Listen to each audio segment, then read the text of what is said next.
All right, so I've got a new axe to review. This one is THRW CLUB brand. I've worked with this company before, and they sent me this, so I got this through Amazon, but I've been reimbursed, so I just want to be upfront about that I didn't ultimately pay for this out of my own pocket. But I'm still going to give my honest opinion as best as I can and be fair.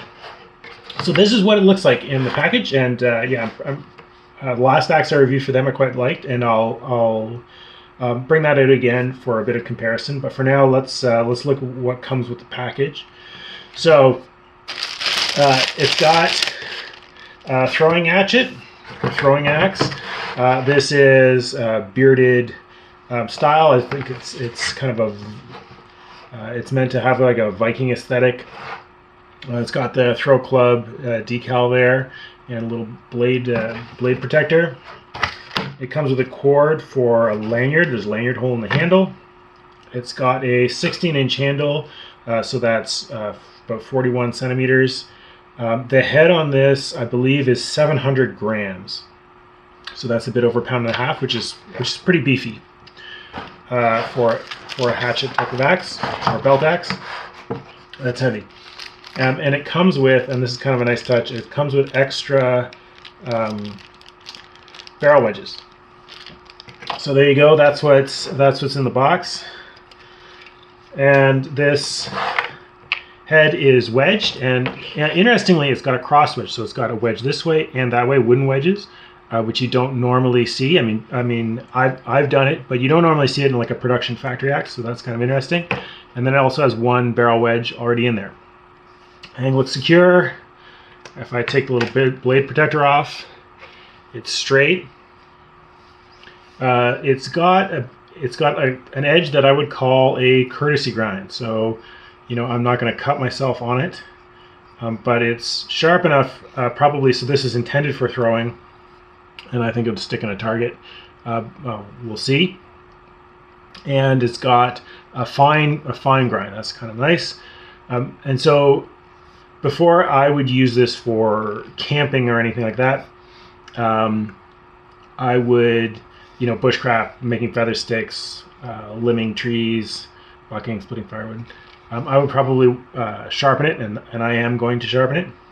I'm not going to put the lanyard cord on right now. I will say, in case I forget to mention it later, that I would recommend, if you put it on, leave it short. So lanyard is good for, you know, hanging it off like a branch if you're camping, or from a nail or a hook where you're storing it, so it's not, you know, leaning somewhere or in the way.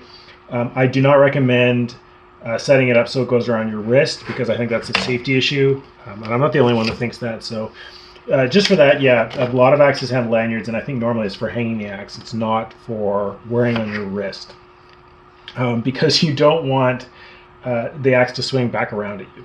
So, especially once you've sharpened it. So just say that. So while I have it out, I'm going to compare it to the previous version I have. So here's that. Now, this is a homemade sheath. I just made this out of a belt, and I actually never thought that this would be on camera, or we might have made a nicer one. But anyway, so just set that aside. But that's one issue with this that I had, was that there wasn't a sheath available for it. Now, this one didn't come with a sheath, but I understand that these are available with sheaths. I saw them on Amazon. And also, Urban Lumberjack has a review of a more recent version of this particular one. So check that out, and he got a sheath with it. So that's a change that's good.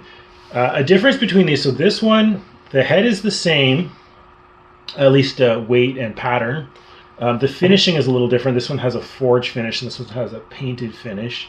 I think they both have like a clear coat to prevent rust during shipping. They're both high carbon steel.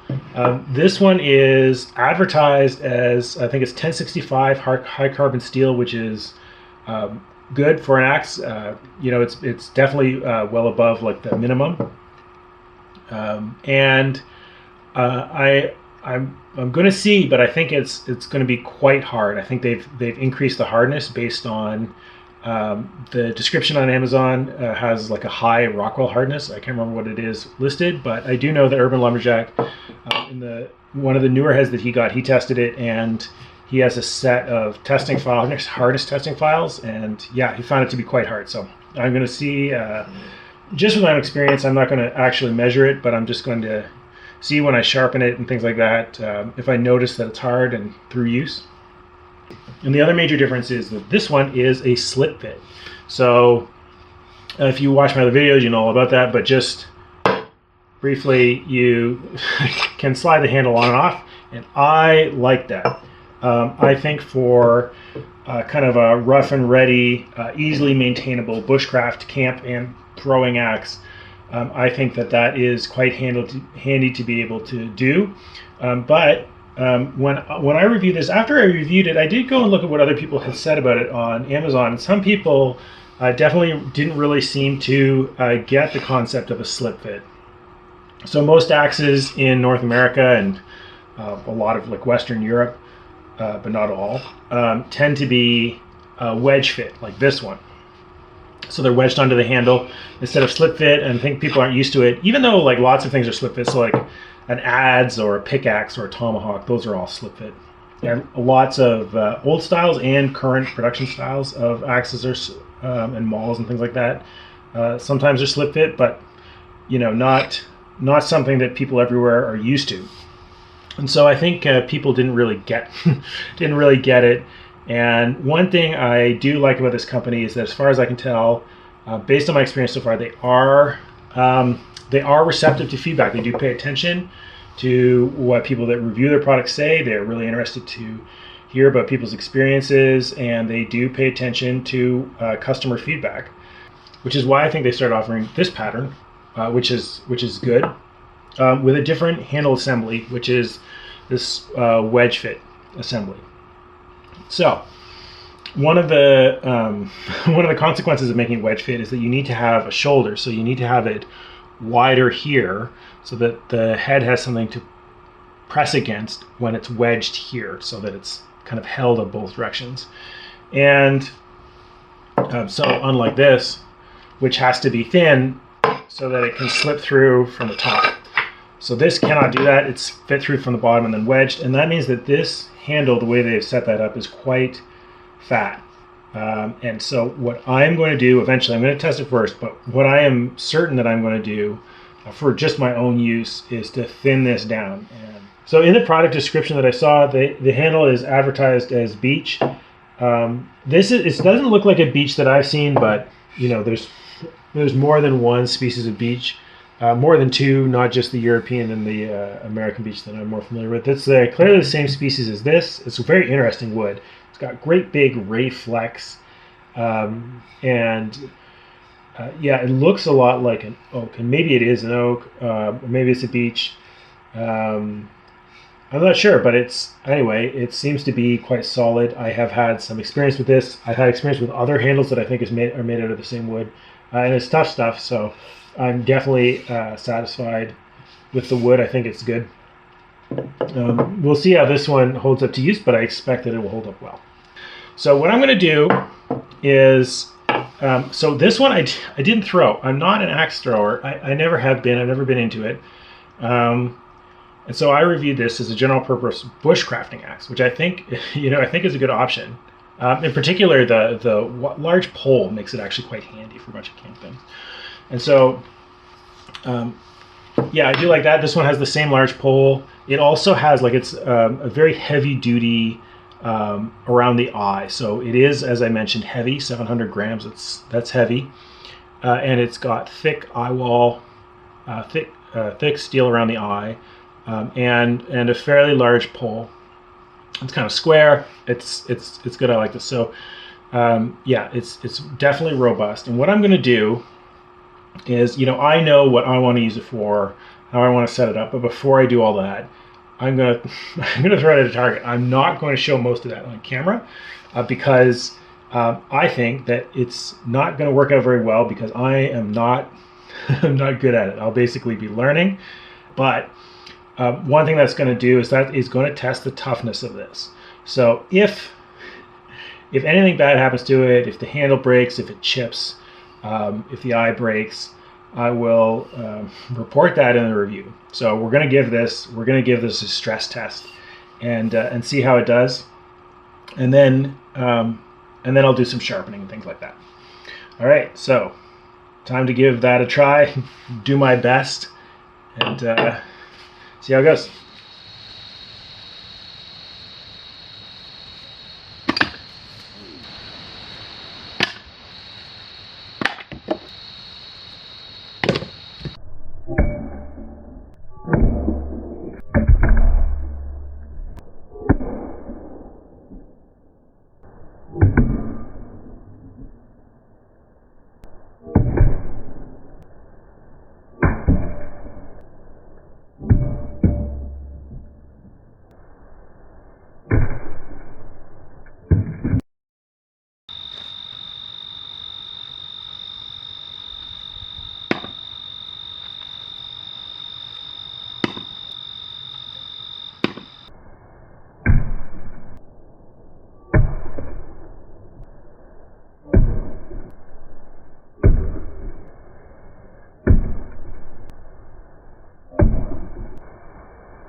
All right, so I'm back inside from throwing the sacks around. Definitely subjected it to a lot of abuse. Hundreds and hundreds of throws. Most of them I missed. Sometimes it hit the ground. Sometimes it hit handle into the target instead of the bit. A lot of the time it ricocheted off the target into the bushes or rocks. And even more of the time I just threw it into the wood pile behind the target. So after all that, did it hold up? Well, the handle did, and the bit did. So the bit, I didn't sharpen it, but it's sharp enough to stick into the target. The target I had was a hard block of ash. So that's probably not the greatest target, probably also harder on this than a softer target would be. But that's what I had, and this stuck in pretty well, okay, without having to sharpen it. I will sharpen it later for my own use, but it did work as it came out of the box. It's got some dings and dents from where it hit hard objects. It was to be expected, I think. But what didn't hold up is the the head handle assembly. So as you can see right here, what's happened is that the head has started to move down the handle, or the handle's been driven further through the head than it started with, so it started to curl wood down there. The top of the handle has been kind of pulverized, and the head, because of this, so it feels fairly tight in the hand, but getting thrown against stuff and things like that, it's moving, and so what's happening is the head is moving up and down, and it's forcing the wedges out. Because it's loose, that's what's going to happen. And so I did add the 2 extra barrel wedges that they included in the package. I've now lost one. The 2 remaining ones are starting to come out. I've lost some of the wood wedge. So the first takeaway I have is that I think that the slip fit version of this is the one that I would recommend over the wedge fit version. It took a fair amount of abuse to get it to this point, but I'm sure I'm not the only one that misses a lot. That might want to get better and learn by throwing. And so even though this is an inexpensive axe, I think it could last longer, and I think it would if it was the slip fit version. So that's what I would say to start with. And then second, I'm going to talk about why I think it didn't last as long as I would hope. So I have the other one I've reviewed, and if you haven't seen that, go check that out. But this one is the slip fit version of this axe, and this is the one that I would recommend for a couple reasons. One, I like the handle length on this a bit better, but mainly I like the slip fit. And so I think that this design works better as a slip fit.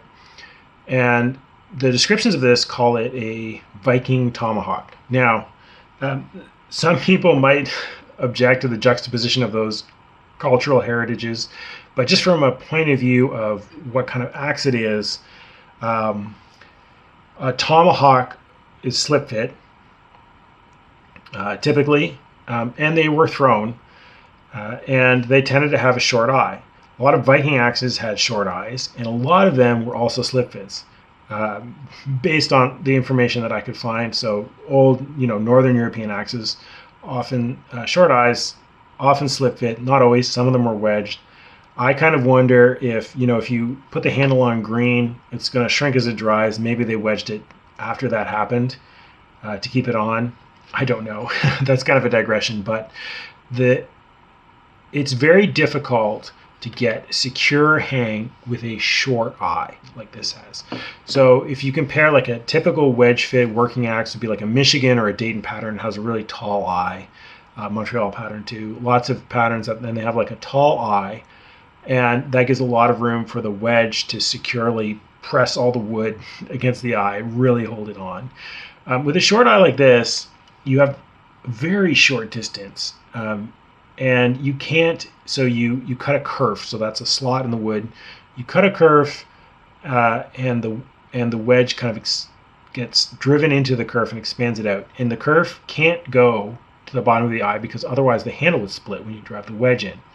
So it can only go part way through the eye, and that just leaves a small area for the wedge to really do its work. And I think that is just asking a lot.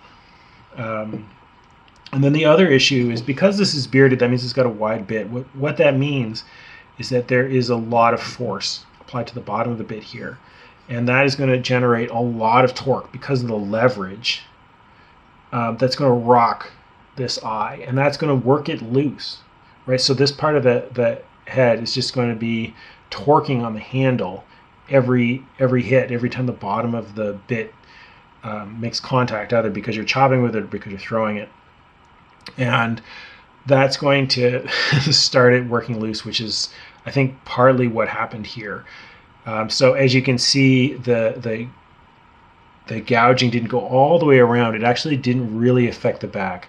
It mostly affected the front. And I suspect that's because it's torquing like this. Now, I'm not just coming up with this off the top of my head. This is like a known issue with some patterns. People criticize the Hudson Bay pattern, for example, for just this exact issue.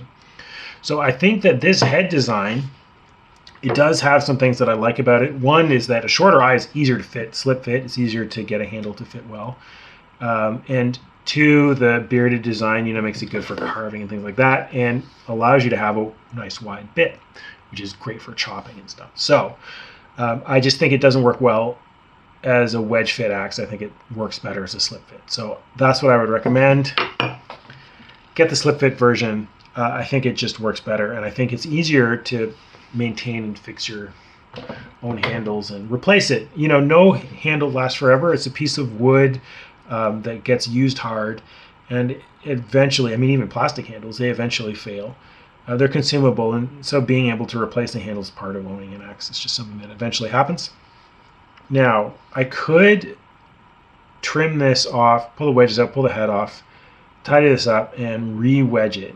And to be honest, because of the issues that I mentioned, I'm just not going to do that. What I'm going to do is I'm going to pull the head off, pull the wedges out, trim off the damaged part, and then I'm going to shave this down and slide the head up and use this as the top, and this is the handle.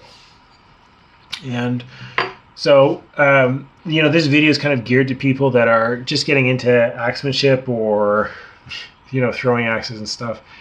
And so I know you might not have a lot of tools to do this. I have this nice draw knife here, and I can use it with a vise. So this is a vise bench. I can sit on this, use it with a vise. It's generally a good idea to have some sort of vise to do this, but it is possible to do it without it. You can lean using your chest to hold the handle and push it against something, and then you can work on it that way. And you can use tools other than a draw knife. So the other tool, probably the one I'm mostly going to use, is a spoke shave here. But if you don't have that, you can get a rasp if you don't already have one. So that'll just take a little longer to do it that way, but you can definitely get it done. with a rasp, and you can even use the back of a pair of scissors if it's got a nice sharp angle to just scrape the wood. That'll work. Again, that'll take a bit longer. If you're in this situation, I think a lot of that can be avoided, at least until you need to make another handle or get another handle, if you just get the slip fit version. Okay, so that is my plan. I'm going to get this axe working and or playing again. I am going to sharpen it up. I am curious to see what the updated heads are like in terms of their steel quality, and I think I can get a sense of that by sharpening it, how it feels on the file, and using it. And yeah, it'll be good to get this axe going again.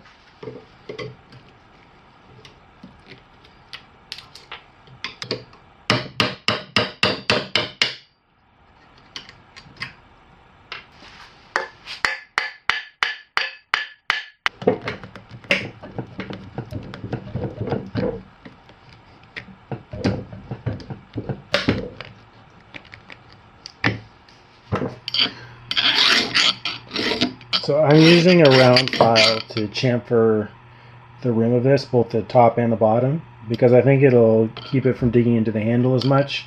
I do this with a lot of axes, and I just think it's a little easier on the handle, makes it less likely to break, less likely to move because it will cinch up instead of cut into the wood of the handle.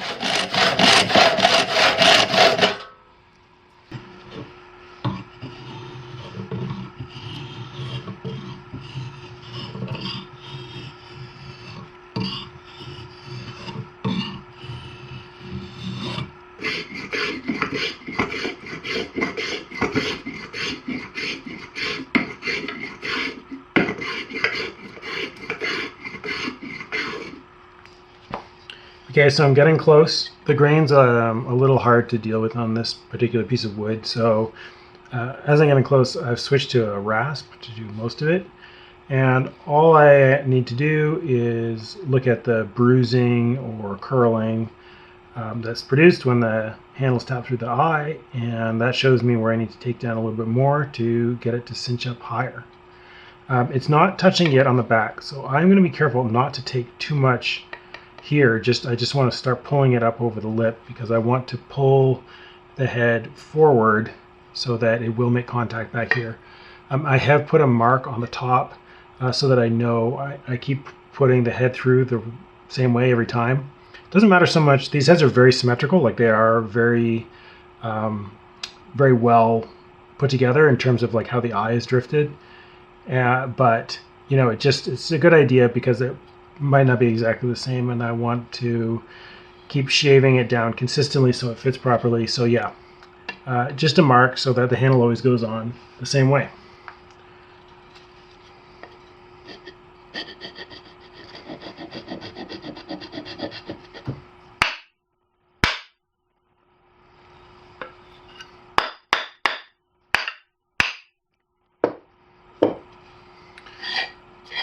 The other thing I've done is chamfered what's now the bottom of the handle. The top's already chamfered, but I've chamfered the bottom of the handle just to minimize the chance of me splitting a chunk out while I'm hammering on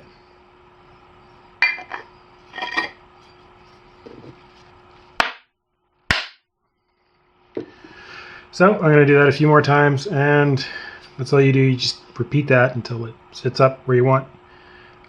And just make sure you leave enough so that, you know, right now it's summer, but in the winter the wood will probably shrink a little bit, especially if I keep this inside, which I probably will. When the air gets warm, in the winter it gets very dry. And the handle will shrink, so I want to leave a little bit of allowance for that. So that, you know, it doesn't slip off the top, because then I'll have to set up a new handle or do something else that's drastic. So I'm almost there, and I'm just going to smooth it out with the card scraper. You can also use sandpaper. I think sandpaper takes longer and is more annoying. But you can do both too. I like to do this, even if I end up having to do a couple spots with weird grain with sandpaper. And then I'm going to oil it. The other thing you can use is a piece of broken glass. Actually works pretty well, but of course you have to be very careful I would recommend, if you're going to do that, you know, no promises you won't cut yourself, but when I've done it, what I've done is sanded off the edge of the piece of glass, either on a stone or on sandpaper, and then just left one side sharp for scraping. A little bit of boiled linseed oil, and then let it dry for an hour. Wipe off the excess. No, I'll probably use it, but I should keep putting linseed oil on it. One thing that is, it's less important than it is with a wedged axe, because you don't have to worry as much about the wood absorbing water or drying out more with a slip fit as you do with a wedge fit, because of course the slip fit you can just tap it on if it gets loose. All right, so I finished it up, at least as far as I'm going to, leaving enough room in case it dries up in the winter. But yeah, the handle's fitted on, sanded, a couple coats of linseed oil that have now dried, and I think it looks pretty nice. I do like the look of this wood. Very interesting grain. And I'm going to throw it now. I haven't sharpened it, but I'm just going to test it out, see if it still works. I'm sure it will, and then I'll sharpen it and do a quick carving test just to make sure it holds an edge. And I think that'll be it for the review.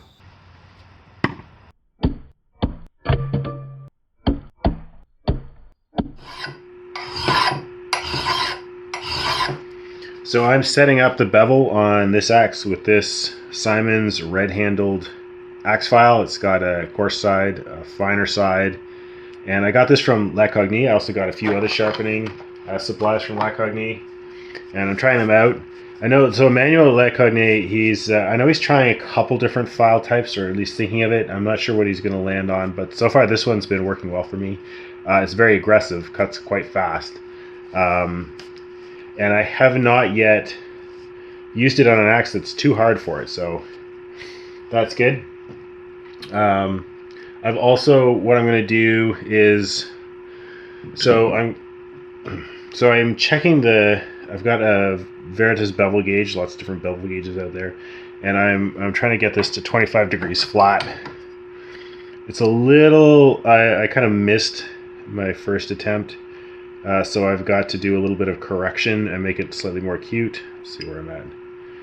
Yeah, so I don't know if you can see that, but it's not quite there. It's a little loose, so I'm going to work on that. And then what I'm going to do is smooth out the file marks a bit. I'm not going to, you know, make it mirror or anything. It's just not worth it to do by hand. It takes too long. But I will smooth out the file marks a bit with this coarse stone. This is just a cheap side stone from local hardware store, but it's very coarse. I might work on with this. I do like these because they're inexpensive. They don't last too long. They wear away, but they cut fairly quick and they're quite coarse, these edge eaters. And then from Emmanuel, to finish up, from Cognee, I've got a couple of these Belgian blue stones. So they're both double-sided. He threw this in for me, which is very nice. But this one is the Belgian blue on one side, a slightly coarser Pyrenees stone on the other, fused together. And I've mostly been using this in my kitchen knives, actually, and I do quite enjoy using it. It's very nice to use. It's a slurry stone, so a little spritz with the Windex. You build up a little slurry. It's not quite like a water stone or an oil stone. Use it a little bit differently, but these are pretty fine. I don't know what the exact grade is. I mean, they're a natural stone. They're quarried from the Pyrenees and from Belgium. This is the Cotigule, they call it. And this is even finer. These little stones, you can use them to build up a slurry on a bigger stone for like doing straight razors and stuff. But I actually like this on its own for like deburring. It's quite nice in the kitchen. I'm sure it'll work great on an axe. So I'm just gonna try these. See what kind of edge I can get on this axe once I'm done filing.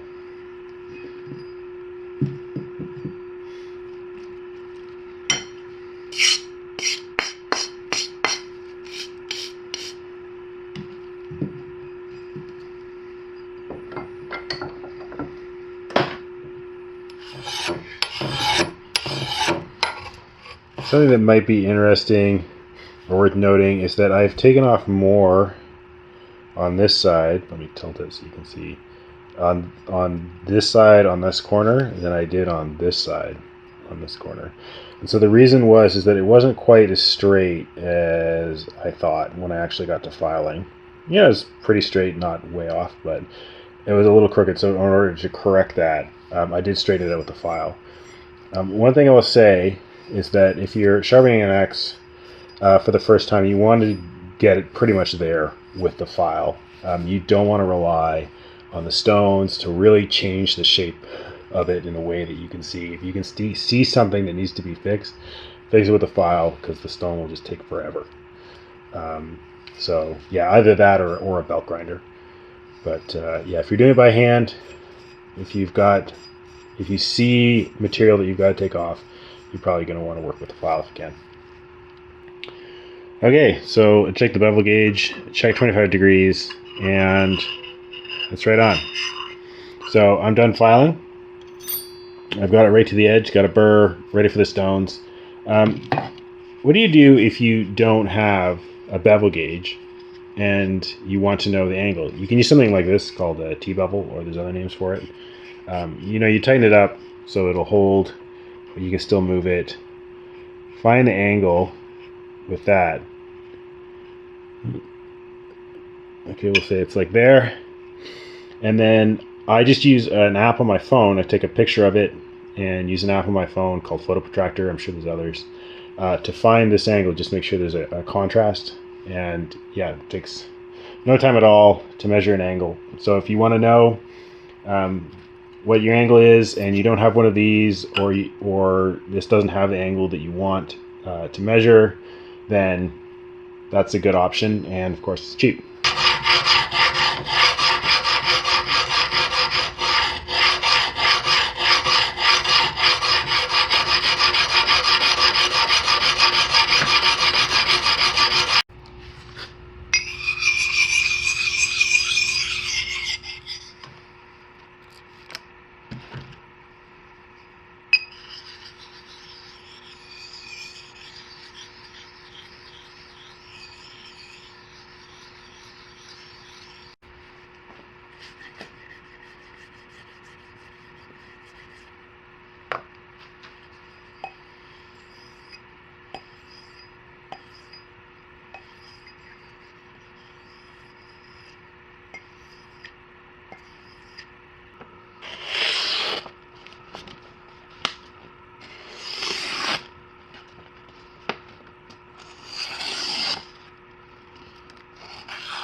All right, so I've got it sharp, sharper than it has to be. If you watch Outdoors 55, his channel, on his sharpness scale, this is a solid 3 and an inconsistent 2. Okay, so it's almost hair whittling, but it's definitely hair popping. And it doesn't have to be that sharp, but for carving tasks, it is important to have a sharp axe. So this is a 25-degree edge inclusive, razor sharp edge. And I'm going to see how it holds up to a little bit of carving, and this is a pretty severe test. So I have got a friend who asked me to make a new handle for an axe for him. I made one for my uncle, and he saw it, and he's like, that's pretty nice, I'd like one. So I said, sure. So I'm going to do one out of this Ironwood or hop hornbeam, and this is hard. This is hard stuff. So if this 25-degree flat edge can hold up, reasonably well, then I think that I would say that the steel and heat treatment is pretty good. At least good enough for this review. Of course, that's not really what this is for. You know, it's not what this head is designed for, but I want to see if it can do it. So.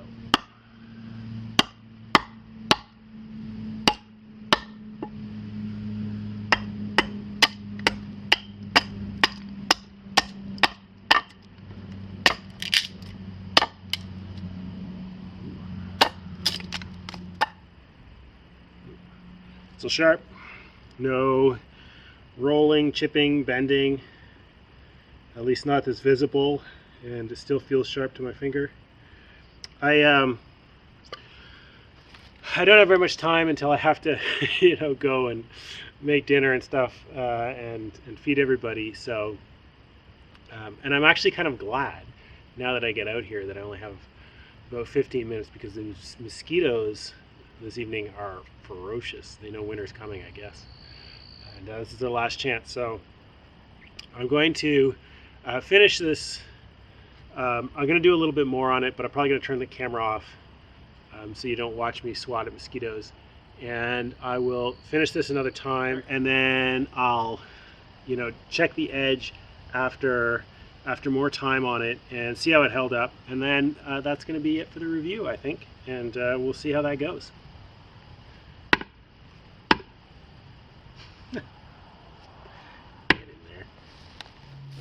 All right, I finished the carving test. Finished this axe handle blank out of Ironwood. As far as I'm going to take it with the hatchet, the rest will be draw knife and rasp, things like that.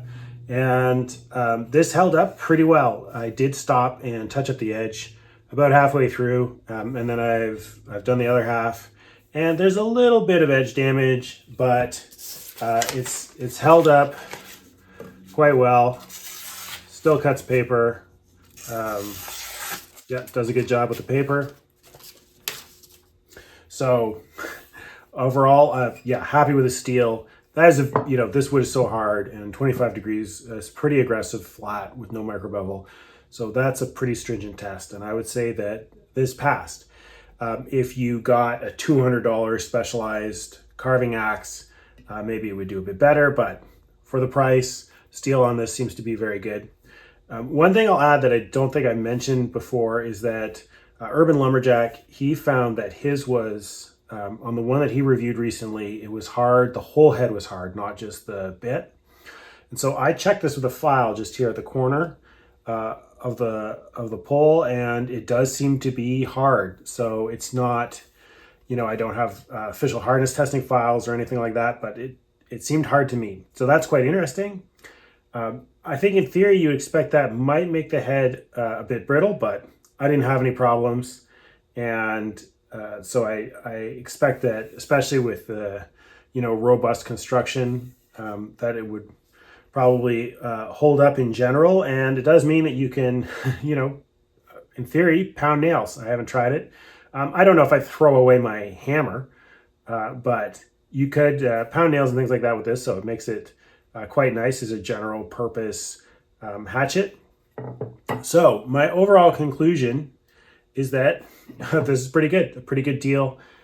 The only thing that I would say is that you'd be better off, in my opinion, picking up the slip fit version, because it would come slip fit. I think that's a better assembly for this style of head, the way they've designed the head. I think that slip fit will work better. You get a slightly longer handle, which I think is a bit more useful with this weighted head. And yeah, that's, and now they come with a mask. So that's what I would recommend. Get the slip fit with a mask. That would be the most useful thing. Otherwise, yeah, I had fun reviewing this and using it, carving and throwing. It's a fun little axe. Great deal for the price. And yeah, thanks to THRW CLUB for sending this to me to review.